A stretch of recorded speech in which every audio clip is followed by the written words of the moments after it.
Aujourd'hui, on passe à l'action sur ton projet. Tu as trouvé ton idée de business, félicitations, c'est un excellent départ. Mais tu sais qu'une idée, ça ne suffit pas, il faut passer au concret et la transformer en une véritable offre. Pour t'aider à définir ton offre, on ne va pas passer tout de suite au business plan de 50 pages. On va au contraire utiliser un outil simple, visuel et redoutable, c'est le Business Model Canvas ou Lean Canvas. C'est en gros un tableau de bord qui va t'aider à cartographier tout le modèle économique de ton offre en un seul coup d'œil. Et donc l'objectif, c'est de clarifier ce que tu vends, à qui tu le vends et comment tu vas le faire. Alors tranquille, c'est un document de travail qui est fait pour évoluer. Voyons ensemble comment il fonctionne.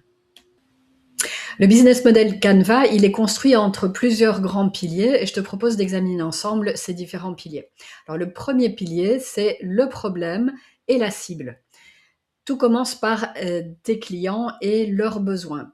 On va donc identifier les segments de clientèle et en particulier ce qu'on appelle les early adopters, c'est-à-dire les tout premiers clients qui vont accepter et être intéressés par ton offre, même si elle n'est pas encore parfaite.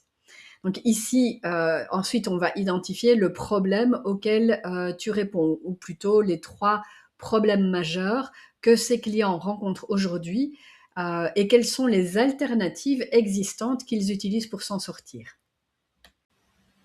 Alors le deuxième pilier, c'est ici que ton idée brille, c'est ta proposition de valeur unique.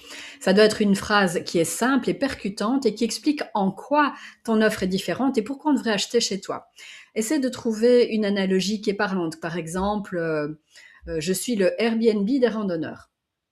Face au problème du client, tu vas lister ensuite ta solution, c'est-à-dire les 3 piliers de fonctionnalités qui sont différenciants.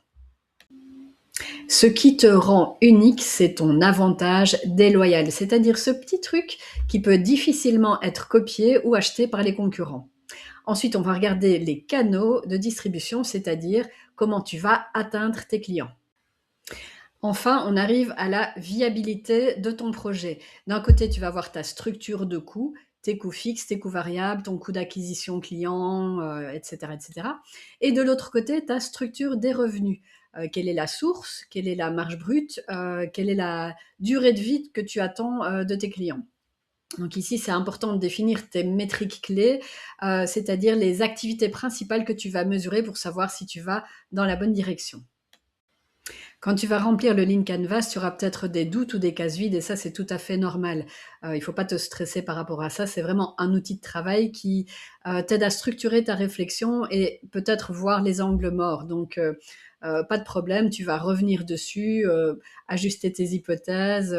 C'est comme ça que tu pourras ajuster au mieux, y compris au moment où tu vas tester ton offre sur le terrain.